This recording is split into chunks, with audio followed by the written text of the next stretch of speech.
और सबसे पहले बात भोजशाला मामले की। भोजशाला मामले को लेकर एक बार फिर मांग तेज हो गई है। महाराजा भोज उत्सव समिति ने नमाज को लेकर बड़ा कदम उठाते हुए कलेक्टर को ज्ञापन सौंपा है। समिति की मांग है कि भोजशाला के 300 मीटर दायरे से बाहर नमाज की व्यवस्था कराई जाए।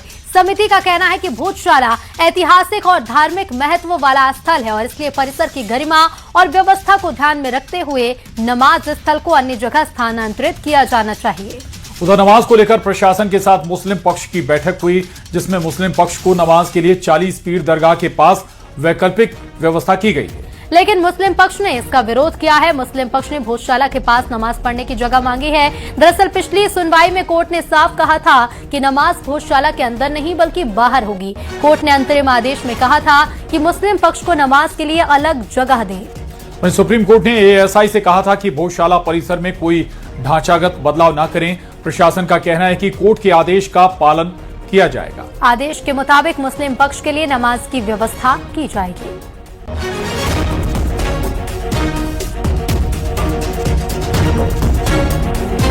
और सुप्रीम कोर्ट का जो आदेश आया दोनों ने स्पष्ट कर दिया है कि भोजशाला मां सरस्वती का मंदिर है, उसमें जो अवैध नमाज होती थी उसको अवैध घोषित किया है, मतलब अब मस्जिद नहीं है। तो अभी जो आदेश आया है कि भोजशाला परिसर के निकट ओपन स्थान पर, परिसर मतलब 100 मीटर संरक्षित और 300 मीटर आरक्षित, कुल मिला के 300 मीटर के बाहर कहीं भी हो।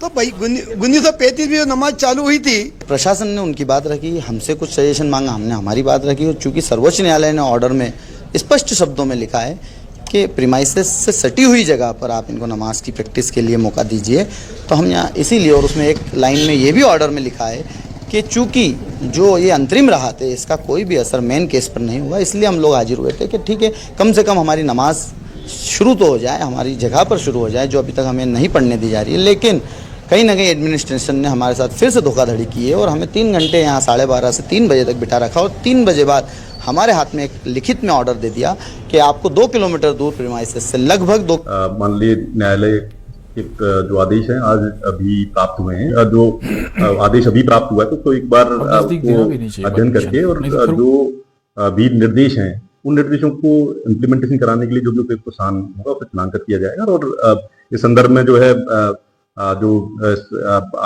आदेश को इम्प्लीमेंटेशन करने के लिए जो विभिन्न पहलू होंगे उस पर विचार। दतिया उपचुनाव में प्रत्याशियों की तस्वीर साफ हो गई है। नाम वापसी के बाद चुनावी मैदान में अब नोटा समेत 22 उम्मीदवार रह गए हैं। पहली बार दतिया उपचुनाव में हर मतदान केंद्र पर 2 बैलेट यूनिट वाली ईवीएम का इस्तेमाल किया जाएगा, क्योंकि एक बैलेट यूनिट में नोटा समेत अधिकतम 16 प्रत्याशियों के नाम भी दर्ज हो सकते हैं। उधर कांग्रेस में नाराज चल रहे अवधेश नायक को मनाने की कोशिश की जा रही है। कांग्रेस नेता मुकेश नायक ने उनसे मुलाकात की। दतिया विधानसभा उपचुनाव में बीजेपी ने पूरी ताकत झोंक दी है। बीजेपी के राष्ट्रीय सह संगठन महामंत्री शिव प्रकाश दतिया पहुंचे, जहां उन्होंने चुनाव कार्यालय के उद्घाटन किया। पूर्व मंत्री डॉक्टर नरोत्तम मिश्रा भी इस दौरान मौजूद रहे।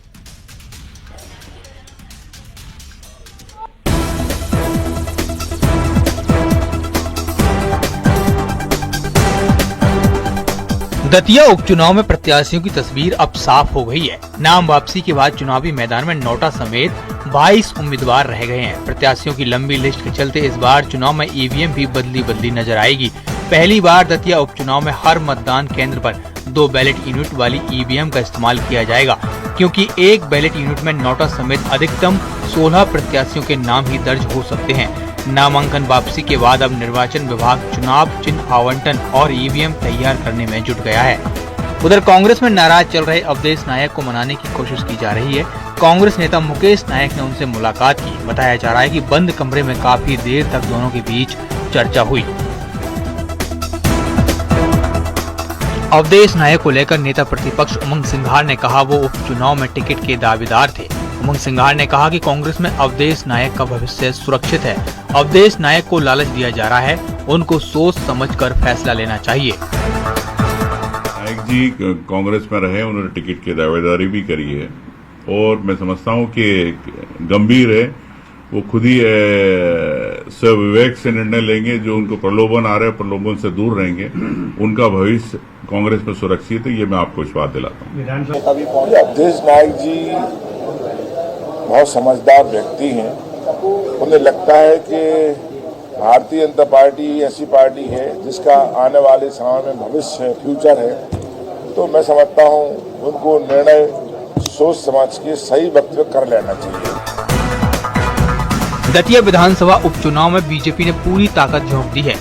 बीजेपी के राष्ट्रीय सह संगठन महामंत्री शिव प्रकाश दतिया पहुंचे, जहां उन्होंने चुनाव कार्यालय के उद्घाटन कार्यक्रम में हिस्सा लिया।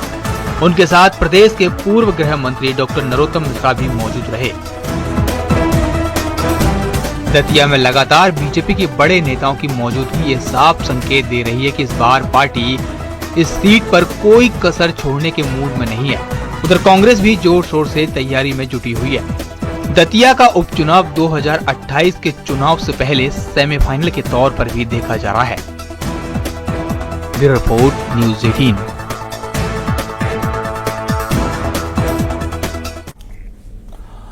और दतिया उपचुनाव के बीच एक दिलचस्प सियासी तस्वीर सामने आई है। चुनावी मुकाबले में आमने सामने खड़ी बीजेपी और कांग्रेस के प्रदेश अध्यक्ष एक ही ट्रेन में सफर करते नजर आए।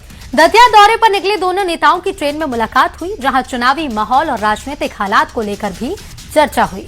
एक ओर बीजेपी उपचुनाव में जीत का दावा कर रही है तो दूसरी ओर कांग्रेस भी पूरी ताकत के साथ मैदान में डटी हुई है।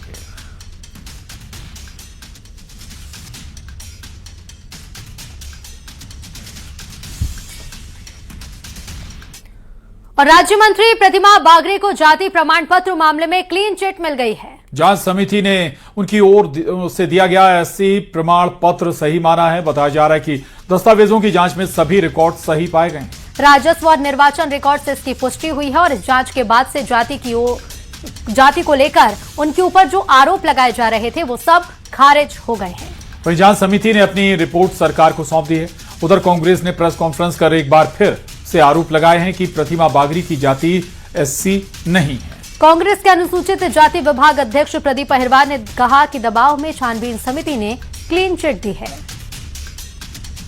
प्रमाण पत्र वाले में आपको राहत मिली, इसे किस तरह से देखती हैं? देखिए, मैं तो शुरू से कह रही थी कि जाति प्रमाण पत्र जो है सक्षम अधिकारियों द्वारा जारी किया गया हो और पूर्व से ये आज का कोई नहीं है, वंशावली चली आ रही है और उसमें प्रदीप अहिरवार जी अपनी ही मान सम्मान और प्रतिष्ठा के लिए, अपनी शोशेबाजी के लिए इन्होंने किया था, लाइमलाइट बटोरने के लिए ये काम किया था। इसमें कोई किसी भी प्रकार की साक्ष्य नहीं थे उनके पास जिसको उन्होंने रखा।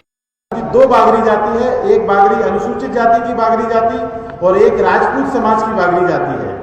प्रतिमा बागरी जी पे मैंने आरोप लगाया कि अनुसूचित जाति की बागरी जाति नहीं है, ये राजपूत बागरी जाति है। उसका स्पष्ट उल्लेख है कि कोई भी व्यक्ति अनुसूचित जाति का और जनजाति का तभी मान्य होगा जब जो 1950 का संविधान आदेश लागू हुआ था और जो सूची बनी थी जिला स्तर पर, अगर उस सूची में वो अधिसूचित है तभी उसको। और राजधानी भोपाल में निशातपुरा थाना क्षेत्र में गौकशी के मामले में प्रशासन ने बड़ी कार्रवाई की है। यहाँ जिस डेयरी की आड़ में गौकशी का धंधा चल रहा था, प्रशासन ने उसे जमींदोज कर दिया है। उधर बजरंग दल के लोगों ने जमकर हंगामा किया। बजरंग दल के लोगों ने कहा कि पुलिस गौकशी की घटनाओं पर रोक क्यों नहीं लगा पा रही है।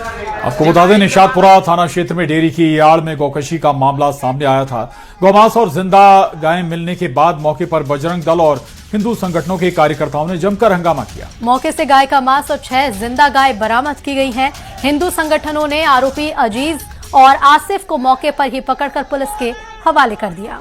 पुलिस ने 2 आरोपियों को गिरफ्तार किया था। फिलहाल पुलिस मामले की जांच कर रही है।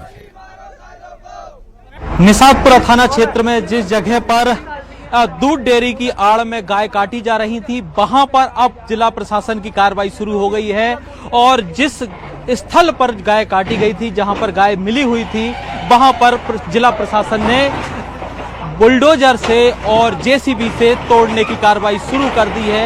ये देख पा रहे हैं विजुअल में कि लगातार जिसको दूध डेयरी बताया जा रहा था, वहां पर गाय काटी गई थी। लंबे समय से ये काम चल रहा था। अजीज मियां अजीज कुरैशी का ये मकान जो अवैध अतिक्रमण बताया जा रहा है कि जिस